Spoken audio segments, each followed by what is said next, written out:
There's a real you. Richard Wright said it best. He said, the impulse to dream has slowly been beaten out of me through the experiences of life. So when you live in a culture that is designed to destroy your sense of self, where you are marginalized, where you have a feeling of being hopeless and powerless, and you're terrorized. I remember going downtown with my mother, and I saw a water fountain. I think I was about 5 years old, and I ran and I drank from the water fountain. All of a sudden, she grabbed me by the neck and said, "Don't you ever do that again," and started punching me in the back of my head and my face, and got me down on the ground and was punching me relentlessly. And I said, "Mama, please, it's me, Mama, it's me," with this crazy look in her eyes. And then a white policeman came, and he had a nightstick in his hand. He was hitting it in his left hand. He said, "Okay, all right, you beat that little nigger boy enough. Now, I won't have to beat him with this nightstick." And he walked away laughing. And my mother broke down and started crying and saying, "Leslie, I'm so sorry. I'm so sorry." I said, "Mama, why'd you beat me like that?" She said, "These water fountains are for white only, son. And if that cop had hit me with his nightstick, he would have to kill me. I fought him till he killed me, and I left you and your brothers and sisters by themselves to raise themselves. I'm so sorry." And the book called Learned Optimism,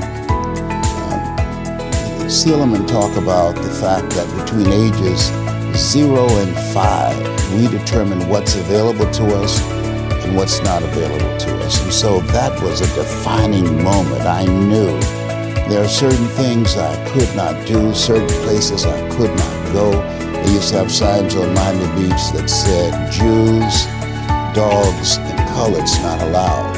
And so now you have to operate within the constraints of the dominant society and the things that they've created for you. And it's a challenge to see yourself beyond that and to work to get outside of that, even after those laws have changed, because that has become so much a part of you.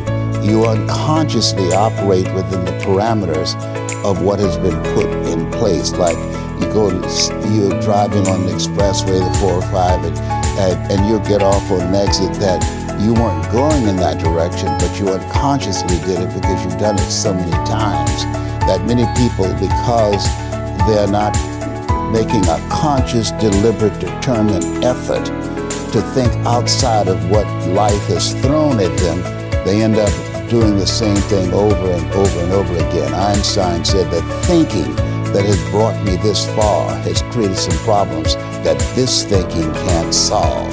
And so through relationships, through reading, through studies, through goals and dreams beyond your comfort zone, it allows you to begin to live out of your imagination as opposed to out of your history. Disney said, the imagination is a preview of what's to come. And so as a kid, I dreamed a lot about taking care of my mother. I used to go with her to work, to clean homes, and she kept her children, and she cooked for these wealthy families. My mother could bake a sweet potato pie so good you couldn't eat it with your shoes on. You had to take your shoes off so you could wiggle your toes. And I used to look at these big, beautiful mansions and said, "Mama, what is it, Leslie? When I become a man, I'm gonna buy you a big, beautiful home just like this." "Oh, you don't have to do this." I said, "I know, but you didn't have to adopt us either." And you did. And so I'm here with you because of two women. One gave me life, the other one gave me love. God took me out of my biological mother's womb and placed me in the heart of my adopted mother. And because of her example and my love for her and the passion and that I felt in my heart, I've got to do something to make her proud. I've got to do something to put myself in position to be able to take care of her. That drove me. Nietzsche said, if you know the why for living, you can endure almost anyhow.